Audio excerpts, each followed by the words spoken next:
There's a kind of boat you used to see everywhere, big and white and gleaming, with a cabin in the back and a flybridge up top, idling out of the marina on a Friday evening with a whole family aboard and a weekend of summer ahead. And here's the part that almost nobody remembers now. That beautiful thing, that floating piece of the good life, was something a regular working family could actually afford. Not a millionaire. You. This is the story of the boat that let an ordinary man feel like a king, and the men in suits who took it all away. Before we dive in, hit subscribe and drop a comment letting us know where you're watching from. This is the full story, not the corporate version, the human one. It started with two men who simply loved boats. They put their two names together into one, built beautiful little wooden runabouts by hand, and then they did something that would shape the next 65 years. They moved their whole operation to a tiny town in the middle of Wisconsin, a small, hard-working place miles from any ocean, where the people were honest and the hands were skilled, and a man would give you an honest day's work and take real pride in it. And in that little town, far from the sea, they started building boats that would end up on water all across America. For a while it was just wooden cruisers, good and solid, but then came the thing that changed everything. A new material, fiberglass, strong and light and able to be shaped into something bigger and roomier than wood ever could. And these men saw exactly what it meant. It meant they could build a big, beautiful boat and build it for a price that an ordinary family could reach. That was the whole idea. That was the dream they chased for the rest of the company's life. Not a rich man's toy, the people's yacht. And here is what made these boats so special, the thing that made grown men fall in love. It wasn't speed, it wasn't status, it was space. They figured out how to take every single inch of a boat and turn it into a home. A real cabin you could sleep in, a galley where your wife could make breakfast while the kids were still in their bunks, and then the masterstroke, a second private cabin tucked into the back, so that a family could spend a whole week aboard and never feel on top of each other. They didn't build you a boat, they built you a cottage that floated, a summer house you could take anywhere there was water. Think for a second about what that meant to a working man. All year he gets up before dawn. All year he does the hard, unglamorous work that holds the world together, and he watches the truly rich sail past on yachts he knows he'll never have. And then one day, he realizes he can have this. Not the 100-foot super yacht, no, but a real, gleaming, beautiful motor yacht with his family's name on the back, tied up at his own slip. For a man who never thought luxury would have his name on it, that boat was proof. Proof that all those early mornings had added up to something. Proof that he had made it. And maybe you remember the day your own family brought one home. The way your father had saved for it for years, quietly, almost afraid to believe it would really happen. The way the whole dock turned to look when you idled in for the very first time. The way he tried so hard to act casual and just couldn't. That grin he couldn't wipe off his face no matter what. He didn't say much, your dad. Men of that generation rarely did, but standing at that helm, with his family around him and his own boat under his feet, he didn't have to say a word. You could see it on him. For once in his life, he had everything he wanted, and it was enough. And oh, the summers that happened on those boats. Picture it, because if you lived it, you do not have to picture it at all. You just have to remember. The kids cannonballing off the back into the lake, screaming with joy. The smell of coffee in the little galley on a misty morning, pulling into a quiet cove at sunset, dropping the anchor, and just sitting there, the whole family together, the water gone gold and pink, nowhere to be and nothing to do but be together. Those boats held the best days of thousands of families' lives, not because of what they cost, because of who was on board. And even when summer ended, that boat never really left you. She would come out of the water in the fall and sit under a cover in the yard or the boathouse all through the long gray winter.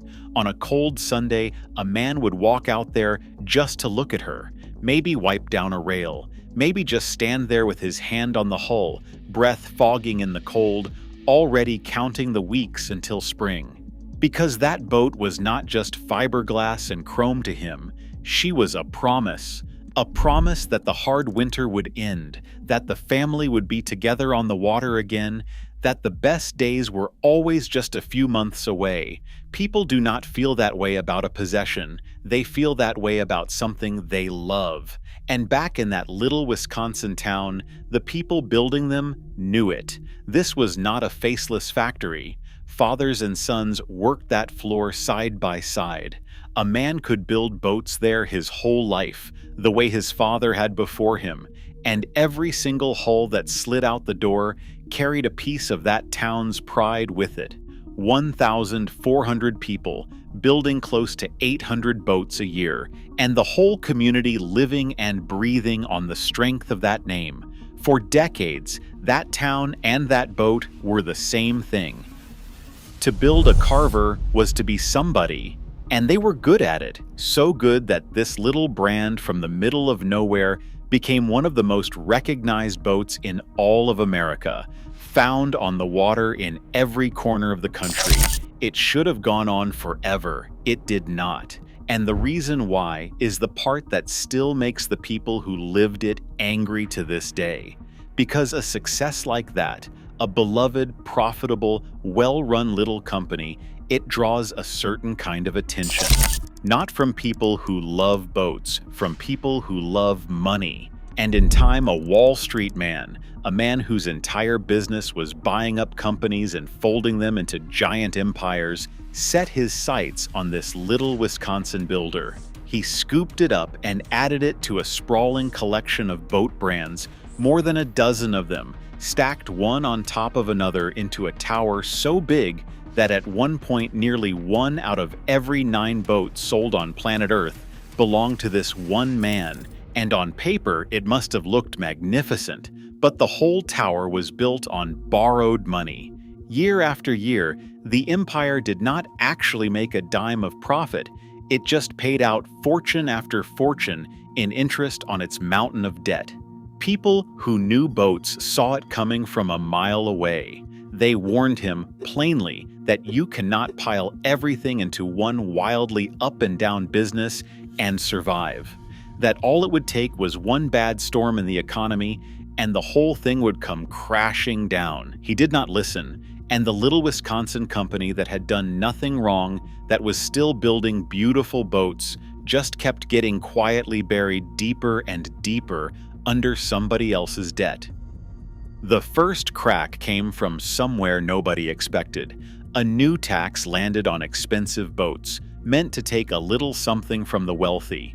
But the wealthy just bought one less boat, or bought it somewhere else, and it was the working people who paid the price. The men on the factory floors, boat building across the whole country fell off a cliff. More than 100 builders went under, and tens of thousands of ordinary people lost the only trade they knew. The shop that once buzzed with 1,400 proud workers started to go quiet.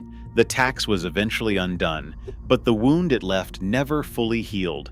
And then came the storm they'd been warned about. The economy didn't just dip, it collapsed. And for a tower built entirely on debt, with no solid ground beneath it, there was nowhere to hide. Sales fell by half, and then by half again. And the whole magnificent empire, all those famous names stacked one on top of another, came down at once. The little Wisconsin builder, that good company that just wanted to make a beautiful boat a family could afford, was crushed beneath the weight of it. It hung on for a few more years, a shadow of itself, putting out boats that no longer looked or felt like the ones people had loved. And then quietly, after 67 years, the doors closed for the last time. The name came down off the building, and the town that had built those boats for 3 generations went on building boats, but never again under the name it had been so proud of. Imagine being one of those workers, a man who gave that company 30 years, whose father gave it 30 before him, who could tell you the feel of a good hull with his eyes closed. Imagine him standing in that emptying shop, looking at the bare spot on the wall where the name used to be, knowing that something his family had poured 3 generations of pride into was simply gone. Not because they failed, because someone far away, who never knew their names, had gambled it all and lost. That's a particular kind of heartbreak. The kind where you did everything right, and it still wasn't enough to save the thing you loved.